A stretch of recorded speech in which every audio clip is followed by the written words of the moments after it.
Hello friends, नमस्कार friends. जैसे कि आपको मालूम है कि कल जो है हिंडनबर्ग ने जो है एक नया खुलासा किया है और काफ़ी चौंकाने वाली खबर भी आई है, बहुत बड़ी खबर आई है। जैसे कि माधुरी बुच जो है सेबी चीफ है, इनको भी इन्होंने एलिगेशन लगाया। एक्चुअली ये हिंडनबर्ग जो है, मैं मोटा मोटा आपको बताना चाहता हूँ और फिर आगे चल के कल हमने जब मार्केट खुलेगा, पैनिक होगा तो क्या करना चाहिए, बहुत ही इम्पोर्टेंट चीज़ है वो मैं आपको बताने जाने वाला हूँ इस वीडियो के अंदर में। तो बने रहिए, ज़्यादा समय नहीं लेंगे। तो हिंडनबर्ग है ये जो है ऐसे कोई फर्म को किसी को टारगेट करता है और उसके अंदर कोई खामियां पाई जाती है, कुछ हो जाता है। जैसे कि अभी कल उन्होंने पहले ही एक ट्रायल डाला था कि भारत में कुछ बड़ा होने वाला है। तो इसका मतलब सब लोग सोचने लग गए कि अभी क्या टाटा के ऊपर गाज गिरेगी, अडानी के ऊपर गिरेगी, अंबानी के ऊपर गिरेगी। सब लोग सोच में पड़ गए थे कोई बड़े ग्रुप को ये टारगेट करेगा करके। लेकिन लास्ट में उन्होंने जो है सेबी चीफ के ऊपर ही एलिगेशन लगा दिए हैं।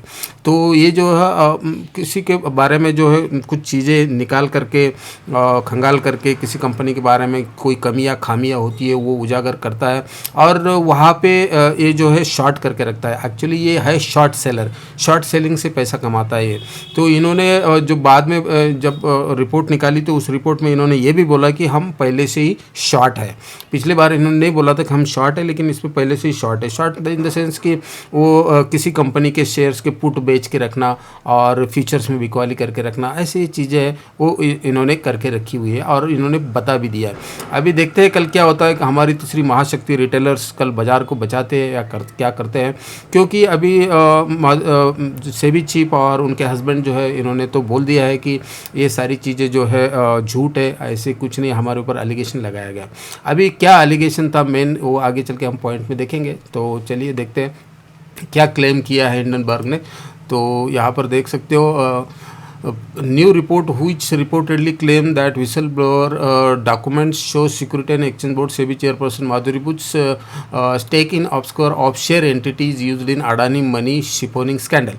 तो इनका कहने का मतलब ये है कि इनका जो इनके हस्बैंड है उन्होंने जो है बाहर कोई मिडल ईस्ट कंट्रीज़ में रह करके वहाँ के कोई म्यूचुअल फंड के ज़रिए पैसा, इंडिया से पैसा वहाँ गया और वहाँ के थ्रू इन्होंने कोई म्यूचुअल फंड जो है वहाँ उस म्यूचुअल फंड में इन्वेस्ट किया और उस म्यूचुअल फंड में जाकर के अडानी के जो स्टॉक्स है उसके अंदर इन्वेस्ट किया। तो ये ऐसा चेन चला, ये इंडिया से पैसा बाहर गया और उनके हस्बैंड के ज़रिए वो जहाँ मिडिल ईस्ट में कहीं वहाँ रहते हैं और उन्होंने वहाँ की जो फर्म है ऑफशोर करके एक यहाँ दिया हुआ है नाम उसका, तो उसके अंदर इन्होंने पैसा डाला और उस म्यूचुअल फंड ने आकर के अडानी के शेयर्स खरीदे करके। ऐसे हिंडनबर्ग की ये मोटी मोटी रिपोर्ट है, आपको समझ में आया होगा। तो इस चीज़ के चलते जो है अभी कल मार्केट में पता चलेगा कि मार्केट इसको किस तरह से लेता है। लेकिन फ्रेंड्स मुझे ये कहना है कि अभी जो कंपनी लेते हैं, इतना रिसर्च करते हैं, रिजल्ट देखते हैं, क्वार्टर रिजल्ट देखते हैं, कंपनी का फंडामेंटल एनालिसिस करते हैं। हमारे जैसे शेयर होल्डर की इसके अंदर कोई गलती नहीं है। हम तो सभी यही सोच रहे थे कि पता नहीं कल कौन सी कंपनी के ऊपर गाज गिरेगी, हम उसमें इन्वेस्टेड है या नहीं है, जो भी है। तो लेकिन अभी हम इन्वेस्टेड तो है ही, अभी इन्वेस्टेड है तो कल पैनिक होगा तो हम क्या लॉस में बेच के निकलना चाहिए, क्या करना चाहिए। तो मेरे विचार से फ्रेंड्स पैनिक तो इन्वेस्टर है तो पैनिक तो करने की ज़रूरत है ही नहीं। मार्केट आज नहीं तो कल, पिछले साल जो अडानी के शेयर्स बिल्कुल धड़ाम से धाराशायी बिल्कुल पहुंच गए थे,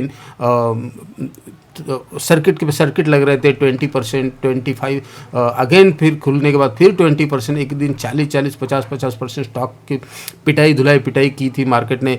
तो फिर भी वो स्टॉक जो है अभी अपने टॉप लेवल पे अभी ट्रेड कर रहे हैं। तो ये सब चीज़ें चलती रहती है। ये फॉरेन की जो रिसर्च कंपनी है, इंडिया की रिसर्च कंपनी है नहीं। तो इसके ऊपर अभी मार्केट कैसे रिएक्ट करता है ये तो कल ही पता चलेगा। तो उन्होंने क्या क्या क्लेम किए थे। SEBI chairperson connection to Adani money siphoning scandal, जैसे मैंने आपको बोला है, घुमा फिरा के पैसा अडानी के शेयर में लगाना। Connection between Madhuri Buch and her husband Dhaval Buch with the Adani group. Actually बोलते हैं कि जब ये 2015 में सेबी का चीफ का इन्होंने पदभार संभाला था और ये जो है बैंकिंग से इनका बैकग्राउंड है। आईसीआईसीआई बैंक, आईसीआईसीआई सिक्योरिटीज़ में इन्होंने काम किया है। तो बैंकिंग से और ब्रोकरेज, आईसीआईसीआई सिक्योरिटी मतलब ब्रोकरेज में भी इन्होंने काम किया है।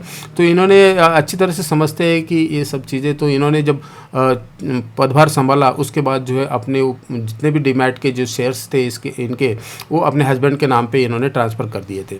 उसके बाद Madhuri Dixit husband take offshore entities. उसके बाद the money was used siphoning scandal, claims based on whistle blower document, despite the seriousness SEBI did not take strict action against Adani group. तो ऐसे ये जो हिंडनबर्ग का कहना है। तो अभी फ्रेंड्स मेरा एक ही कहना है अपने जो भी चैनल के जितने भी इन्वेस्टर्स हैं, अभी आपके पास जो है यदि मार्केट में गिरावट आती है तो कोई भी कचरा शेयर नहीं खरीदना है। जिस कंपनी की अर्निंग्स आपको अच्छी लगती है, आई है Q1 में, उसी शेयर्स के अंदर हाथ डालना है। और उसके बाद जो है कोई रिकमेंडेशन नहीं है फ्रेंड्स, ये मेरा व्यूज़ बता रहा हूँ, मैं क्या करने वाला हूँ कल, आप अपना अलग से तरीका कर सकते हो। कोई अच्छी कंपनी मुझे बहुत पसंद थी, फंडामेंटल काफ़ी स्ट्रांग था कंपनी का। इस Q1 के नंबर भी बहुत ज़बरदस्त आए हैं कंपनी के, और ईयर ऑन ईयर भी अच्छा कर रही है कंपनी, क्वार्टर भी अच्छा कर रही है। लेकिन स्टॉक गिर ही नहीं रहा था, वो मुझे खरीदना था लेकिन वो स्टॉक नीचे नहीं आ रहा था। तो उस स्टॉक को जो है अकोमोडेट करने का ऐसे टाइम पे जो है मौका मिलता है। तो यही चीज़ करना है। और आपके पास यदि कोई ख़राब कचरा स्टॉक है, वो अर्निंग नहीं आ रही, कुछ नहीं आ रही है, और जितने भी स्टॉक्स है जो पीएसयू के कोई स्टॉक्स है जो बहुत ज़्यादा भाग चुके हैं, तो वहाँ पे जो है आप अपना प्रॉफिट और लॉस क्या है ये सब चीज़ें आप मैनेज करना चाहिए। लेकिन जो अच्छी कंपनी है कोई कल के मार्केट में नीचे मिलती है तो उसके ऊपर ध्यान देना चाहिए फ्रेंड्स। तो ये सब चीज़ें हैं। कल देखो अभी यहाँ पे चल रहा है related strike again new report, SEBI had stakes in Adani offshores वगैरह। अभी इनकी तरफ से तो रिपोर्ट आ गई है, लेकिन अभी एक्चुअल जो है कोई प्रेस कॉन्फ्रेंस हो, उसके अंदर पता चले, सब एविडेंस दिया जाए कि ये जो है नाथन एंडरसन है, ये हिंडनबर्ग वाले, तो इनके कोई चीज़ है वो क्लियर करना चाहिए इसको कि एविडेंस दिखाने चाहिए कि ये सब झूठ है करके। जब मार्केट को ये सब चीज़ें मिलेगी तो फिर मार्केट उसके बारे में विचार विमर्श करेगा। अभी तो ये सिर्फ जो है एलिगेशंस है, अभी एलिगेशंस सिद्ध नहीं हुए हैं। जब एलिगेशन है तो उसमें इतना तो ये नहीं होना चाहिए। अभी देखते हैं कल क्या मार्केट किस तरह से लेता है इस चीज़ को। तो अलर्ट रहिए फ्रेंड्स, और अपना जो भी है बिल्कुल हिम्मत से रखिए। और इस वीडियो में इतना ही रखते हैं, मिलते हैं फिर नेक्स्ट वीडियो में। थैंक यू, जय हिंद।